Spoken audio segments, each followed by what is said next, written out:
السلام علیکم. We talk کے ساتھ میں ہوں وسیم عباسی, عمار مسعود صاحب کے ساتھ. ناظرین, اگلے 10 دن بہت ہی اہمیت کے حامل ہیں. پاکستان کی 3 اہم شخصیات کی ریٹائرمنٹ کی ایج ختم ہو رہی ہے اور ہم شاید نئی تبدیلیاں دیکھیں گے, کچھ عہدوں پہ تو خاص طور پہ, اور کچھ عہدوں پہ شاید وہ برقرار رہیں گے, کچھ توسیع ہو جائے گی یا کچھ ایکسٹینڈ ہو جائے گا مدت. تو ایک تو ہم نے اس حوالے سے بات کرنی ہے. دوسرا, پرسوں بہت اہم ملاقاتیں ہوئیں آرمی چیف کی پاکستان کے بزنس مینوں سے, لاہور میں بھی اور کراچی میں بھی, اور اس میں جو باتیں سامنے آئی ہیں وہ کافی ڈسکس کی جا رہی ہیں میڈیا میں. بزنس مینوں کی زبانی زبیر موتی والا صاحب پورے میڈیا میں ڈسکس ہو رہے ہیں. اس کے علاوہ جو لاہور کے کراچی کے بزنس مین ہیں ان سے بات ہو رہی ہے. اس پہ بھی ہم بات کریں گے کہ مارکیٹ کیسے ریئیکٹ کر رہی ہے, اس کے کیا امپلیکیشنز ہوں گی. وزیر اعظم کی کل ملاقات ہوئی ہے فارن میڈیا کے جرنلسٹ سے, اس میں بھی انہوں نے کافی حوصلہ افزا باتیں بتائی ہیں. ان کا کہنا جو تھا, دعویٰ تھا کہ 25 ارب ڈالر کی سرمایہ کاری صرف سعودی عرب اور UAE سے آنے والی ہے اگلے 2 سے 3 سالوں میں. اس پہ بھی ہم بات کریں گے. سارے موضوعات پر عمار مسعود صاحب ہمارے ساتھ ہیں. عمار صاحب, سب سے پہلے تو یہ بتائیے کہ یہ اگلے 10 دن کتنے اہم ہیں, کون کون سی عام تعیناتیاں جو ہے وہ ہونے جا رہی ہیں اور ریٹائرمنٹس جو قریب آ رہی ہیں. اچھا وسیم صاحب, دیکھیے 75 سال ہو گئے اس ملک کو بنے ہوئے. میرے خیال میں اس ساری تاریخ میں یہ جو اگلے 10 دن ہیں یہ بہت ہی اہمیت کے حامل ہیں. 3 بڑی تبدیلیاں ہمیں آن دا کارڈز نظر آ رہی ہیں, اور ملک پھر نازک دور سے گزر رہا ہے. ملک تو ہمیشہ نازک دور سے ہی گزرتا ہے. ایک تو یہ ہے کہ عطا بندیال صاحب, چیف جسٹس صاحب جا رہے ہیں. ابھی میں عمر چیمہ اور آزاد سید کا ٹاک شاک سن رہا تھا, تو اس میں انہوں نے کہا کہ یہ جو تبدیلی ہے نا, اس کو تو کوئی نہیں روک سکتا, نہ کوئی روکنا چاہتا ہے.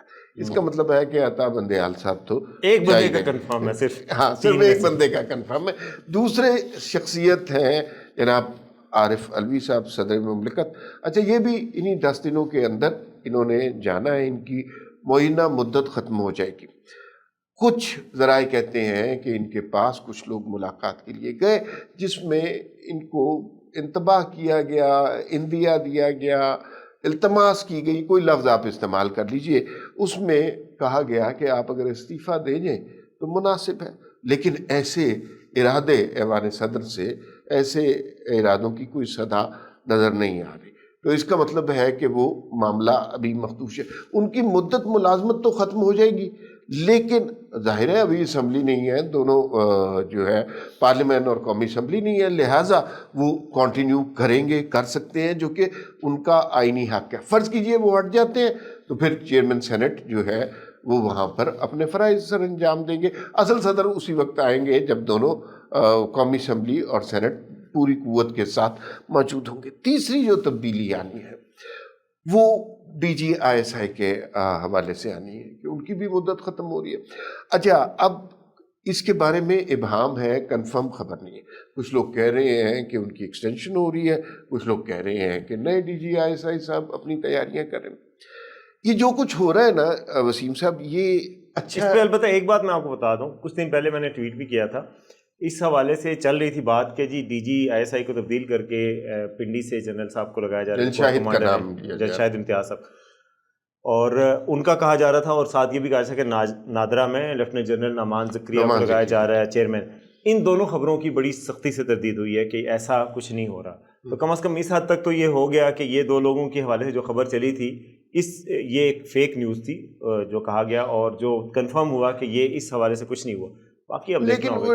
آپ بات کر رہے تھے کہ اس میں دیکھیے نا, جو تحریک انصاف کا گزشتہ دور گزرا ہے اس میں جو سب سے بڑا ظلم اسٹیبلشمنٹ کے ساتھ یہ ہوا ہے کہ ہمارے لیے پاکستان میں, خیر دنیا میں یہ خبر نہیں ہوتی کہ آرمی چیف کا نام اور تعیناتی بہت بڑی خبر ہوتی ہے. دنیا میں نہیں ہوتی. دنیا میں وزیر اعظم, صدر, منسٹر, پارلیمنٹیرینز, ان کی خبر ہوتی ہے. ہمارا چونکہ ماضی ایسا رہا ہے, ہمارے لیے سب سے بڑی خبر یہ ہوتی ہے. اچھا چلو, یہ تو ہو گئی.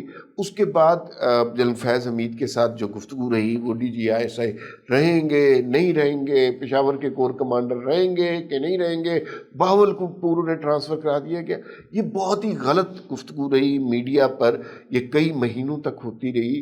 دیکھیے, فوج کے اب سیاست میں کردار کو کوئی بھی نہیں پسند کرتا, ایون کہ فوج خود نہیں پسند کرتی. اگر آپ اس کے اندر صرف آرمی چیف کے علاوہ کور کمانڈر کی تعیناتی پوسٹنگ بھی میڈیا کی ٹاک آف دا ٹاؤن بن جائے گی، تو وہ وقت دور نہیں ہے جب کسی میجر صاحب یا کرنل صاحب کی پوسٹنگ ہوگی اور اس کو میڈیا میں بریکنگ نیوز کے طور پہ لایا جائے گا۔ یہ بہت ہی غلط ٹرینڈ ہے۔ اسی ٹرینڈ کی کنٹینیوشن ابھی موجودہ D G I S I کی مدت ملازمت کے حوالے سے ہو رہی ہے۔ دیکھیے یہ ایک ادارے کا اپنا معاملہ ہے، وہ جس طرح مرضی ہینڈل کرے، اس کو میڈیا میں نہیں آنا چاہیے۔ لیکن یہ بڑی صاحب ایک جو بات ہوئی تھی نا، جب یہ موجودہ آرمی چیف آئے ہیں حافظ صاحب، تو حافظ عاصم منیر صاحب نے آتے ہی ایک پالیسی جو کی تھی announce with in I S P R, تو وہاں پر یہ کہا گیا تھا کہ جو کور کمانڈرز کی تعیناتیاں ہوں گی نا، پہلے اس کی باقاعدہ کبھی پریس ریلیز بھی آ جاتی تھی، اس طرح کی پوسٹنگز جو آرمی کی انٹرنل ہوتی ہیں ان کی پریس ریلیز بھی آ جاتی تھی، انفارم کیا جاتا تھا۔ اب ایسا ختم ہو گیا کم از کم، کیونکہ میں نے دیکھا ہے کہ جب یہ فیض صاحب کو ہٹایا گیا تھا تو اس وقت پریس ریلیز آئی تھی نا ان موجودہ لیفٹیننٹ جنرل ندیم انجم کے حوالے سے، جب ان کی تعیناتی ہوئی تھی ایسے ہی، اب وہ پریس ریلیز بھی نہیں آتی۔ جیسے لاہور کے کور کمانڈر کو 9 مئی کے بعد ہٹایا گیا تھا، اس کی پریس ریلیز وغیرہ کہیں نہیں آنی چاہیے۔ تو بیسیکلی اب یہ انہوں نے یہ کہا ہے کہ کم از کم اس پہ ہم بات نہیں کریں گے، پریس ریلیز جاری نہیں کریں گے، میڈیا کی زینت نہیں بنائیں گے۔ اب دیکھتے ہیں کہ آگے ابھی یہ جو ہوگا ابھی ہمیں پتہ چل جائے گا، میرا خیال ہے اسی ہفتے میں ہمیں کوئی خبر سننے کو مل سکتی ہے۔ لیکن اس میں بات یہ تھوڑی سی میں بات اور کرنا چاہتا ہوں، یہ 10 دن بڑے کروشل ہے۔ اس کا امپیکٹ جو ہے ان 10 دنوں میں جو کچھ بھی تبدیلیاں ہوں گی اس کا امپیکٹ بڑا لانگ لاسٹنگ ہوگا، اگلے 5 سال تک، اگلے 5 سال تک تو ضرور ہوگا، اور پھر اس 5 سال میں اگر کوئی درست یا غلط پالیسیز ہوتی ہیں اس کا امپیکٹ اس سے بھی زیادہ لانگ ٹرم ہوگا۔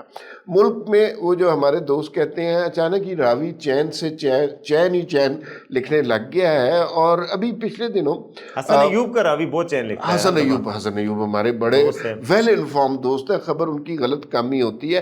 اچھا، آرمی چیف صاحب حافظ عاصم منیر صاحب، ملاقاتیں انہوں نے کی بزنس مینوں سے لاہور میں بھی اور کراچی میں بھی۔ اس حوالے سے ٹویٹر پر بھی ایک جنگ چل رہی ہے، طلعت حسین صاحب کچھ اور ٹویٹ کر رہے ہیں، کامران خان صاحب کچھ اور ٹویٹ کر رہے ہیں۔ کچھ ذرا بتائیے ان ملاقاتوں میں کیا حال رہا؟ سر ایک تو ملاقاتوں کی نوید سب سے پہلے تو کامران صاحب نے دی، جیسے کہ وہ ہمیشہ اس طرح کی خبروں پہ بہت گہری نظر رکھتے ہیں، لمحہ بلمحہ اپڈیٹ دی ہیں انہوں نے، اس پہ متعدد ٹویٹس کا ایک لامتناہی سلسلہ شروع کیا ہے۔ اور کامران خان صاحب آپ کو پتہ ہے کہ صرف اس عہدے کے حوالے سے کافی مخلص ہیں، وہ کسی شخصیت کو نہیں دیکھتے، عہدے کو دیکھتے ہیں، اور اس عہدے کے حوالے سے ہمیشہ انہوں نے، باجوہ صاحب تھے اس سے پہلے جنرل راحیل شریف تھے، ہمیشہ انہوں نے اس عہدے کی طرف دیکھا ہے محبت سے، پیار سے، احترام سے، اور آنسو بھی آئے تھے۔ ہاں، اور اسی عہدے کے حوالے سے وہ ہمیشہ اس مسیحا بنا کے پیش بھی کرتے رہے، اور ہمیشہ کہتے ہیں کہ یہیں سے جو چشمہ پھوٹے گا نا، جو شہباز شریف والا ہے کہ ہمیں یقین ہے کہ چشمہ یہیں سے پھوٹے گا، ان کو یقین ہے کہ چشمہ یہیں سے پھوٹے گا، تو وہ اس حوالے سے بات کرتے رہے۔ کل انہوں نے پھر پرسوں سے کہنا شروع کیا کہ یہ ملاقاتیں ہوئی ہیں اور بہت سینٹیمنٹس آ گیا، مارکیٹ جو ہے وہ بہت پازیٹیولی ریئیکٹ کرے گی، اب پتہ لگ گیا ہے کہ بات چیت ہو گئی ہے، اب پتہ لگ گیا کسی کو فکر ہے پاکستان کی، اور آرمی چیف نے واضح انداز میں بغیر بلا خوف تردید یہ کہہ دیا ہے کہ ہم بزنس کو سنبھالیں گے، پرائیویٹائزیشن کی طرف جائیں گے۔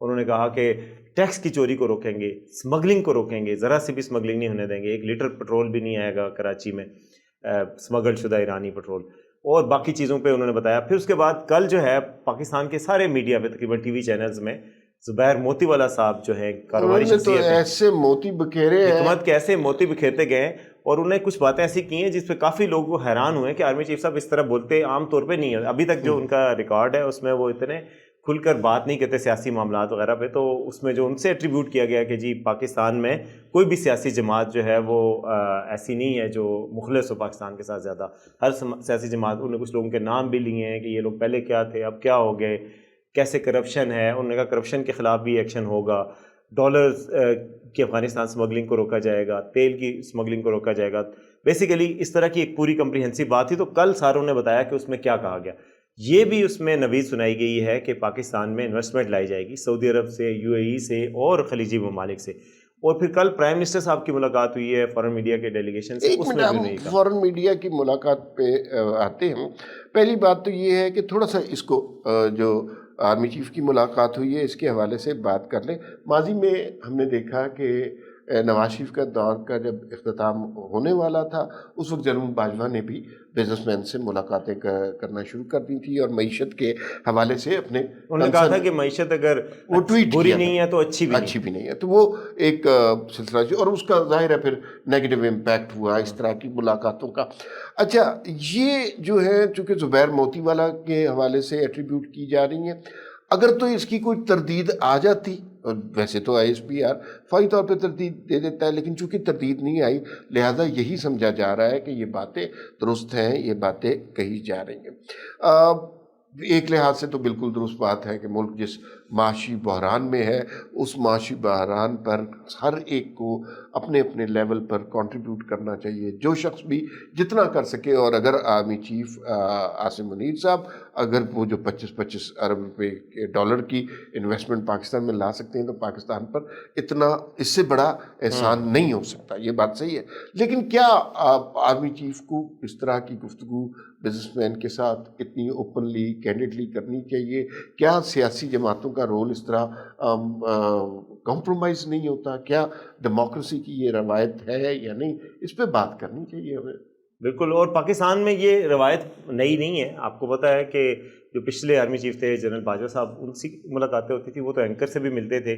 موجودہ آرمی چیف ابھی تک صحافیوں سے نہیں ملے، ان کو ایک دفعہ میرے سامنے ریکویسٹ بھی کی گئی تھی، ہم سارے صحافی تھے تو ہم نے کہا کہ آپ بات کر لیں، تو انہوں نے کہا کہ DG ISPR جو ہے میرے بیہاف پہ بولتے ہیں اور جو بات کرتے ہیں وہی ہوتی ہے۔ تو ابھی خیر ان کی طرف سے تو نہیں آئی یہ بات، نہ ISPR کی طرف سے آئی ہے، تو زبیر موتی والا صاحب کی طرف سے آئی ہے۔ تو جب یہ اس طرف سے کنفرم ہوتی ہے تو پھر اس پہ مزید ہم بات بھی کر سکتے ہیں کہ یہ کتنی ہے۔ لیکن ابھی تک جو مارکیٹ کا رسپانس ہے، ہم تو تصور کیا جا رہا تھا، جو کہ کامران خان صاحب نے کل ٹویٹ بھی کی ہے کہ 328 روپے سے ڈالر 338 روپے سے ڈالر 328 روپے تک فوری طور پہ آ گیا ہے۔ ان کی اس گفتگو سے ایک کانفیڈنس آیا ہے انویسٹرز کو۔ ظاہر ہے ایک ہوتا ہے کہ جو پیپل ان کنٹرول ہیں، اگر وہ کوئی ذمہ داری لے رہے ہیں اور کسی طریقے سے انویسٹمنٹ کی اور ان چیزوں کی بات کی جا رہی ہے، تو جو ڈالر کی ہورڈنگ ہوتی ہے اور جو سٹے بازی ہوتی ہے وہ رک جاتی ہے۔ میرے خیال میں اس حکومت کو اس سلسلے میں کرنا چاہیے تھا، ابھی تک ان ایکشن نظر آیا تھا ڈالر کے حوالے سے خاص طور پہ۔ تو آج بھی انفارچونیٹلی 1.5 روپے ڈالر ابھی تک بڑھ چکا ہے، یعنی انٹر بینک میں نا 307 روپے سے زیادہ کا ہو چکا ہے۔ آپ یہ کہنا چاہ رہے ہیں کہ وہ جو ایک پرسیپشن کریٹ ہوئی تھی وہ ایک دن کی پرسیپشن تھی اور مارکیٹ نے ڈیفرنٹلی ریئیکٹ ابھی تک نہیں کیا، لیکن اٹ از ٹو ارلی۔ ہو سکتا ہے کہ کل پرسوں تک کوئی کنکریٹ میئر سامنے آئے، کیونکہ ندیم ملک صاحب کے شو میں رات کو انہوں نے یہ بھی بتایا کہ اس کی فالو اپ میٹنگز بھی ہوں گی۔ تو فالو اپ میٹنگز ہوں گی شاید کور کمانڈر کراچی کے ساتھ بھی اور لاہور کے ساتھ بھی، تو اس میں بزنس مین پلان، جامع پلان لے کے آئیں گے، انویسٹمنٹ کیسے اٹریکٹ کی جائے اور فیوچر کنکریٹ میئرز لیے جائیں گے، کریک ڈاؤن ہوگا اسمگلنگ وغیرہ پہ۔ تو پھر دیکھا جائے گا کہ ڈالر کی کم از کم ڈالر کی جو انفلیٹڈ پرائس ہے نا، جو ریئل مارکیٹ میں ہونی چاہیے اس سے بھی زیادہ ہے۔ اس کی وجہ یہ ہے کہ فری فال ہے، گورنمنٹ کو کوئی انیکشن نظر آ رہا تھا پچھلے دنوں، کوئی ایسی چیز کوئی کنٹرول نہیں کیا جا رہا تھا کہ ڈالر لوگ کیوں خرید رہے ہیں، ہولڈنگ کے لیے خرید رہے ہیں اور اسپیکولیشن کے لیے خرید رہے ہیں۔ تو کم از کم اس چیز کو تو اچھا وسیم، اس میں ایک چھوٹا سا واقعہ آپ کو بتا دوں۔ جنرل باجوہ صاحب جن زمانے میں میٹنگز کیا کرتے تھے اس زمانے میں ایک بہت بڑے بزنس مین ہیں، ایک بہت بڑے چینل کے اونر بھی ہیں، وہ بھی اس میٹنگ میں بزنس مین کے طور پہ جایا کرتے تھے۔ تو انہوں نے کہا جی کہ سر مارکیٹ کنڈیوسو ہونی چاہیے بزنس مین کی۔ تو جنرل باجوہ نے کافی ڈانٹ کے انہیں کہا تھا کہ مارکیٹ کی کیا بات ہے، آپ کو فلاں جگہ اتنی انویسٹمنٹ کرنی چاہیے، بس میں جو کہہ رہا ہوں یہ بالکل صحیح واقعہ ہے۔ میرے خیال میں بزنس مین سے ملاقاتیں یا انہیں موٹیویٹ کرنے کی ضرورت کم ہوتی ہے۔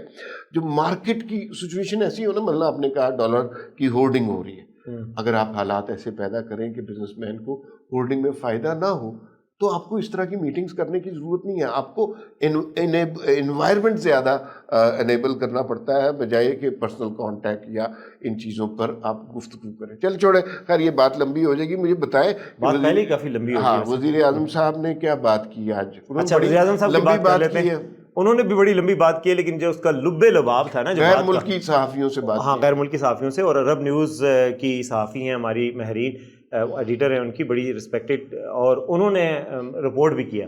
انہوں نے کہا کہ جی میں نے وزیر اعظم سے پوچھا کہ جو آرمی چیف سے ایٹریبیوٹ کر کے کہا جا رہا ہے کہ 25 ارب ڈالر سعودی عرب سے آئیں گے، 25 ارب ڈالر UAE سے آئیں گے، تو کیا یہ کنفرم ہے؟ تو انہوں نے کنفرم کیا اور کہا کہ یہ سرمایہ کاری جو ہے وہ 2 سے 3 سال میں آئے گی۔ تو ماں صاحب اگر یہ ہو جاتا ہے، جو کہ 2 سے 3 سال میں کیا 4 سال میں بھی ہو جائے اور یہ سارے میئرز ہو جاتے ہیں، تو میرے خیال میں یہ تو بڑی اچھی خبر ہوگی، لیکن یہ ٹو ارلی ہے، ابھی تک تو اس کے کوئی آثار نظر نہیں آ رہے.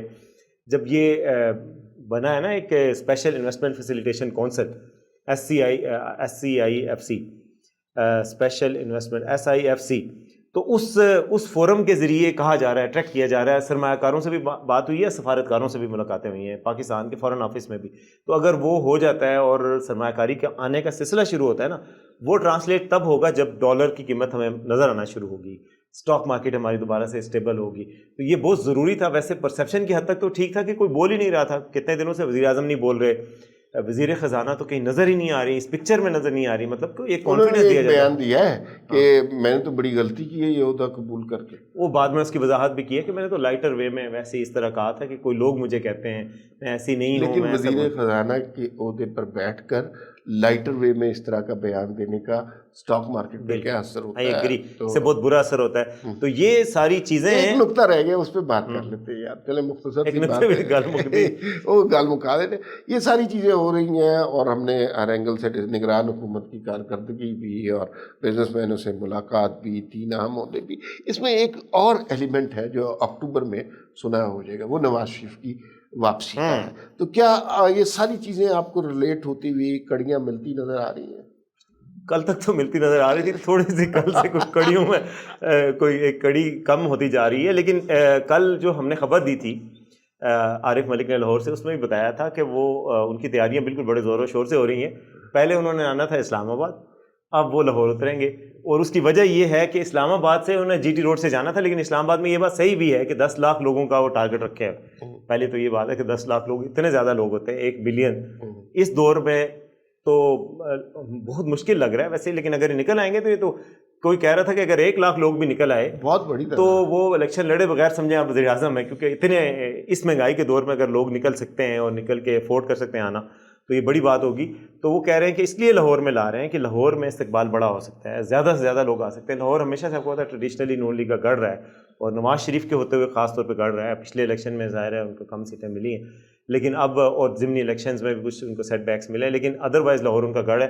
تو اب وہ لاہور اتریں گے، لیکن ان کے لیگل چیلنجز پھر بھی ہوں گے. ظاہر ہے انہیں ضمانت لینی ہے، ایک کنوکشن ان کی ہوئی ہے اور ضمانت پہ گئے تھے. تو ابھی ابسکونڈر ہیں لا کی لینگویج میں، وہ اس کو ختم کریں گے، اس کے لیگل چیلنجز ہوں گے. اب وہ دیکھنا ہوگا کہ وہ کس طرح ٹرانسلیٹ. آخری اب اس میں نقطہ یہ امپورٹنٹ ہے، 4تھی دفعہ آخری ہے، چلے یہ بڑا آخری ہے، بہت آخری ہے، انتہائی آخری ہے، بالکل آخری ہے کہ نواز شریف آ کے لاکھ لوگ آئیں یا 10 لاکھ لوگ آئیں یا 10 کروڑ لوگ آئیں، تو اگر وہ چاہتے ہیں کہ لوگ بڑے مالحانہ طریقے سے ان کا استقبال کریں تو انہیں یہ نعرہ نہیں لگانا پڑے گا کہ ووٹ کو عزت. تو مجھے نہیں لگتا کہ ہم لوگ نعرہ، اگر وہ نعرہ یہ لگائے نا کہ میرا جیسے ہی میں وزیر اعظم بنوں گا بجلی کا بل آدھے یا کوارٹر ہو جائیں گے، تو لوگ آ جائیں گے. کیونکہ اب لوگ غربت کے وجہ سے جو حال ہے، اب اس کے علاوہ لوگ کوئی اور بات کرنے کی سننے کو تیار ہی نہیں. یہ حتمی آخری بات تھی. بالکل بالکل، اور یہ صحیح آخری بات ہے. اور میرا خیال ہے اس بات سے آگے کوئی بات نہیں ہے کہ غربت اور مہنگائی کے آگے لوگ انتہائی تنگ ہیں. اور یہی ایک نقطہ ہے جس پہ الیکشن ہوں گے اگلے، اور اس الیکشن میں آپ کو یہی مطمئن کرنا ہوگا لوگوں کو کہ حقیقی جو مہنگائی ہے نا وہ ختم ہونی چاہیے، اور حقیقی سستپائی جو ہے وہ لانی پڑے گی. چیزوں کی قیمتیں کم کرنی پڑیں گی، اکانومی کو سچویشن کو بہتر کرنا ہوگا. یہی اگلا نعرہ ہوگا، یہی عزت جو ہوگی، عوام کو عزت دینے کی بات ہوگی، مہنگائی کو کم کرنے کی بات ہوگی، بجلی کے بلوں کو کم کرنے کی بات ہوگی. تو یہی نعرہ لگے گا تو لوگ ووٹ دیں گے. اور پتہ نہیں کس حد تک لوگ الیکشن میں انٹرسٹ لیتے ہیں، ابھی یہ ٹو ارلی ہوگا. میرا خیال ہے اگلے 10 دن میں بہت ساری چیزیں کلیئر ہو جائیں گی اور آپ کو ہم بتاتے رہیں گے. اب پروگرام ختم کرتے بس میرا خیال ہے اس کے بعد کوئی بات نہیں رہتی. ناظرین، ابھی آج تک کی گفتگو آپ نے سنی، اس کے بعد جو کچھ ہوگا اپڈیٹ ہم آپ کو کرتے رہیں گے. دیکھتے رہیے VNews.pk.